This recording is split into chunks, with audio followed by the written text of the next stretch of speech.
नमस्कार दोस्तों, मैं हूं ऋषि उलूक। कल्पना कीजिए, ना माइक्रोस्कोप था, ना मॉडर्न लेबोरेटरी, ना कोई पार्टिकल एक्सेलरेटर।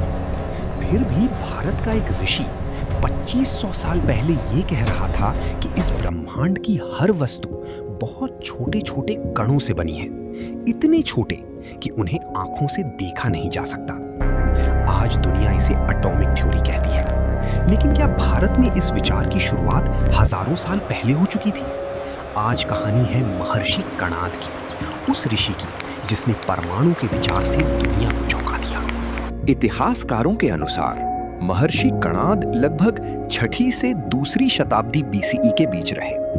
वे वैशेषिक दर्शन के संस्थापक माने जाते हैं। कहा जाता है कि उनका नाम कणाद 2 शब्दों से बना है, कण यानी पार्टिकल और आद यानी खाने वाला। कथाओं के अनुसार वे जमीन पर गिरे छोटे छोटे अन्न के कण उठाकर खाते थे, इसी कारण उन्हें कणाद कहा गया। लेकिन असली बात उनके नाम से नहीं, उनके विचारों से शुरू होती है। महर्षि कणाद ने कहा, यदि आप किसी वस्तु को बार बार तोड़ते जाएं, तो एक समय ऐसा आएगा जब वो और विभाजित नहीं होगी, वो सबसे छोटी इकाई होगी, परमाणु।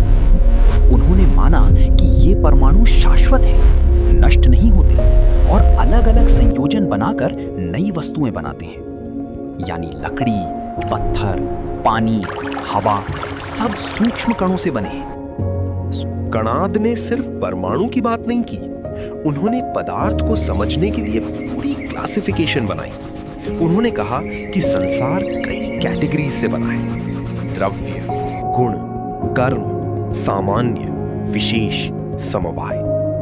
ये framework ancient Indian logical science का हिस्सा था। वे ऑब्जर्वेशन और रीजनिंग पर जोर देते थे। यही चीज उन्हें अपने समय से बहुत आगे बनाती है। सदियों बाद ग्रीक दार्शनिक डेमोक्रिटस ने भी एटम जैसे विचार दिए।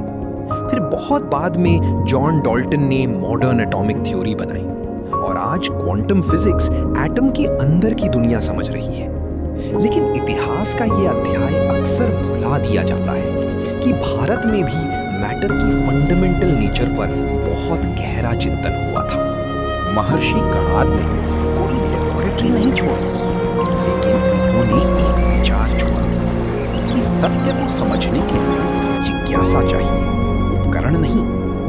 जब पूरी दुनिया सिर्फ दिखाई देने वाली चीजों को समझ रही थी, भारत का एक ऋषि अदृश्य दुनिया के रहस्य खोज रहा था।